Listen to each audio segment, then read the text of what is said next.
O embaixador Sérgio Teles, artista plástico, está expondo em São Paulo, na Sociarte, algumas de suas obras, de diferentes períodos, técnicas e temas. Mestre da cor, a exposição se chama A Festa da Cor, e o mais recente livro sobre ele intitula-se Caminhos da Cor. Sérgio Teles tem obra em diversos museus do mundo, tais como o Museu de Paris, Carnavalet, Museu Nacional de Belas Artes, MASP e dezenas de outros. Sérgio é um dos últimos, provavelmente o derradeiro, grande pintor figurativista brasileiro. Sérgio, por que a pintura e por que o figurativismo? Boa pergunta. A pintura foi acontecendo, porque perto da casa da minha avó tinha uma chamada Colmeia dos Pintores do Brasil em São Cristóvão, que era uma cópia da colmeia que existiu no século XIX em Paris. E aí a pintura começou a ser influenciada por pequenos quadros que tinha na casa da minha avó, e aí me matricularam nessa tal colmeia. A colmeia era chefiada pelo Levino Fanzes, que era um pintor capixaba, e esse pintor corria os cavaletes na Quinta da Boa Vista, que era o Parque Imperial do Rio de Janeiro. E aí dava um palpite qualquer e tal. E eu percebi que eu tinha que ficar ao lado de um pintor mais antigo, de um aluno mais antigo, para eu poder perceber como é que ele interpretava o tema. Agora, o figurativo é porque a figura somos nós. A pintura, a pintura da figura é exatamente a crônica do que está acontecendo. Sem a figura, sem a imagem, você entra numa abstração que foi extremamente importante quando foi necessário em outros países, em outras circunstâncias, você romper com a imagem. No Brasil, isso não precisa. No Brasil, a imagem é recorrente. Ela está em todos os acontecimentos da nossa vida. Pintor e embaixador ou embaixador e pintor? Como é que você conciliou o Itamaraty com a arte? Essa é ótima pergunta também. Olha aqui uma coisa. Quando eu entrei para a carreira, eu já era premiado em alguns salões brasileiros, etc. E já pus lá no meu currículo na hora de entrar para a carreira. Então, o que aconteceu? A diplomacia me deu a abertura para o mundo. Eu já tinha viajado na Europa, já tinha, muito antes, eu já tinha visitado museus, etc. e tal. Mas eu não consegui o tal prêmio de viagem porque eles achavam que eu era jovem demais, não sei o quê. E aí, o que aconteceu? Eu fiz um concurso público para a diplomacia e gostava muito de exercer a minha função diplomática. O que é a função diplomática? É você participar de todos os convênios, os acordos, tudo que possa beneficiar a sociedade brasileira. E eu gostava muito disso. Gostei muito e fui muito aplicado, modéstia à parte, na minha função diplomática. E o pintor foi junto. O pintor foi junto por quê? Porque nas oportunidades que eu tinha, eu ia visitar os museus, eu ia pintar, eu tinha a abertura que me propiciava o desenvolvimento das artes. Tá certo. Sérgio, pelo que a gente percebe, vendo a sua obra no conjunto, você está empenhado no resgate da imagem convivente com a vida que está acontecendo à nossa volta. Como assim? Porque as artes hoje são manipuladas por inúmeros interesses. Você tem interesses de mercado, você tem interesses de moda, você tem interesses de colecionadores manipulados pelos dois fatores.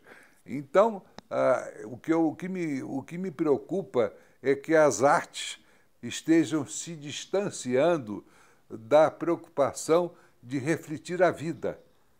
Então, a minha obra é uma espécie de reportagem, é uma espécie de flagrante do que está acontecendo à nossa volta. E isso, para mim, tem um sentido. Sérgio, você acha que a cultura ainda favorece o prestígio dos governos, como na época do fascismo e do nazismo? Acho que não. Eu acho que hoje você tem essa extraordinária concorrência, boa ou má, dos meios de comunicação, televisão, jornais, etc.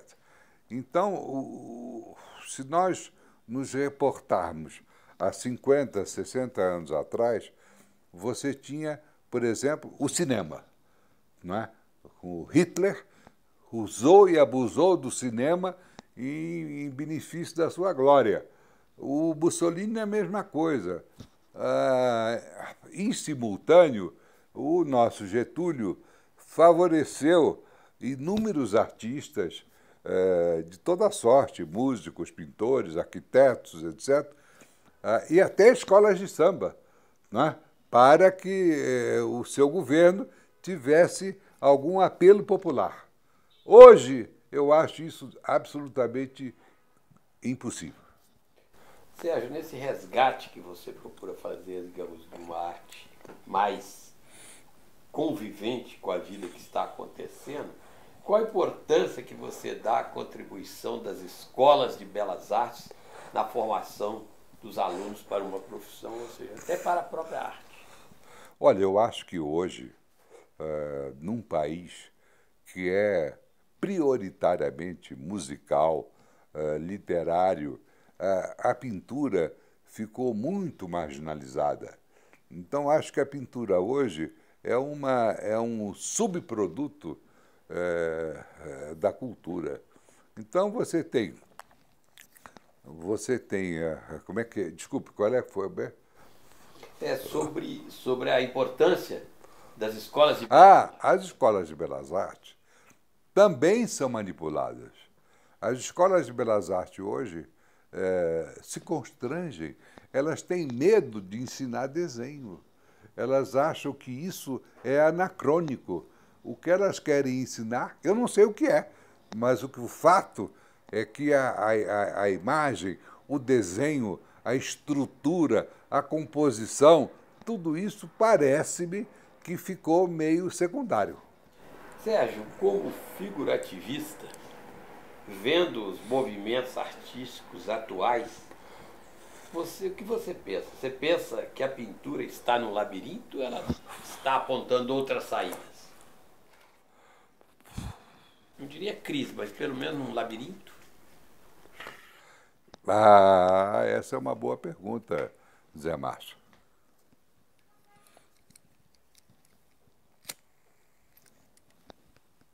O que é a pintura?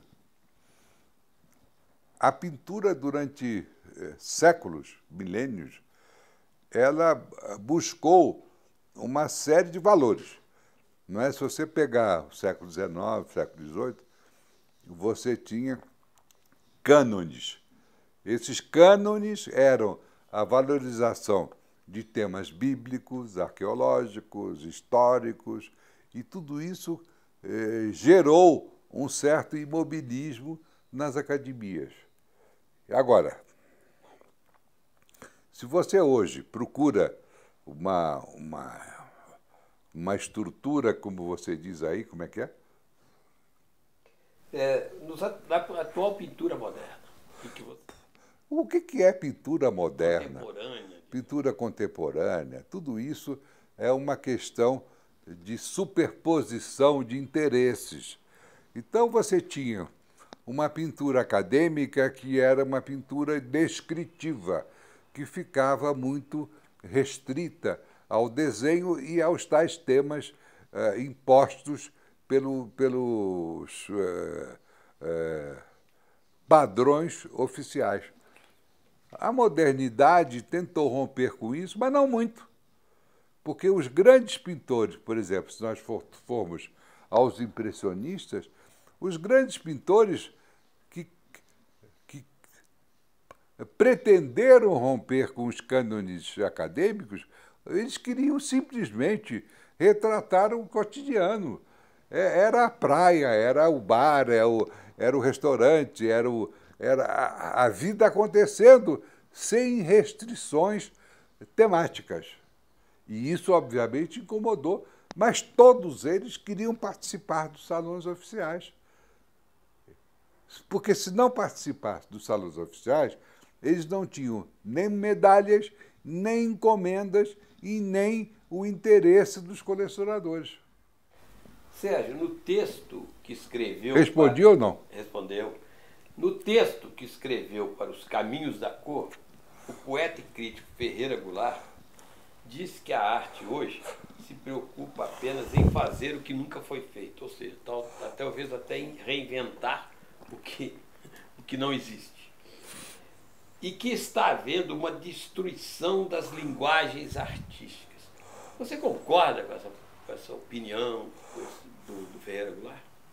Ora, no momento em que você tem excrementos em vidrinhos como se fosse arte, isso é uma ruptura absolutamente escatológica que não tem nada a ver com uma sublimação da arte. Não quer dizer que a arte tenha ficado refém da beleza, não é isso. A beleza foi um dos componentes da arte, mas você teve o espanto, você teve o drama, você teve a tragédia, que a arte denunciou. E isso também foi um fator de deslumbramento do olhar.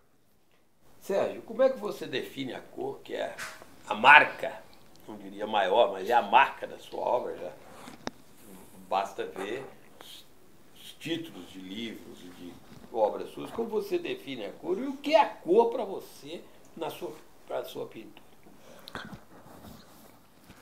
Nós somos de um tempo, você e eu, Zé Márcio, em que a exacerbação da cor era considerada de mau gosto.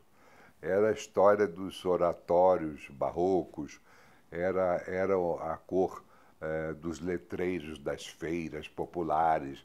Então, a cor ficou num dilema.